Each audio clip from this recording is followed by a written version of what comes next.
நீழல் போன்ற வாழ்விலே கண்ணை மூடும் சாவிலே கண்ணு கெட்டால் லோகத்தில் நாடு தீர்வை தீனத்தில் பீல உண்ட மலையே. பிரிவானவர்களே, மரணம் கொடியது. மரணம் நம்முடைய உறவினர்களை பிரிக்கும் பொழுது நாம் மீள முடியாத துயரத்தில் ஆழ்ந்து விடுகிறோம். என்னுடைய ஒரே சகோதரன் நவம்பர் 27ஆம் நாளிலே சாலை விபத்திலே பல ஆண்டுகளுக்கு முன்பாக இறந்த பொழுது நாங்கள் முழுவதும் துடித்து போனோம்.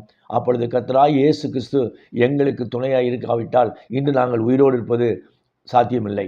ஆம் பிரியமானவர்களே, என் சகோதரன் இறந்த பொழுது கர்த்தராகிய இயேசு சுவாமி எனக்கு சகோதரனாகவும் என் தாய் தகப்பனுக்கு மகனாகவும் என் சகோதரர்களுக்கு ஒரு சகோதரனாகவும் இருந்து எங்கள் குடும்பத்தை காத்து வழி நடத்தினார். கர்த்தராகிய இயேசு கிறிஸ்துவுக்கே ஸ்தோத்திரம். ஆமேன்.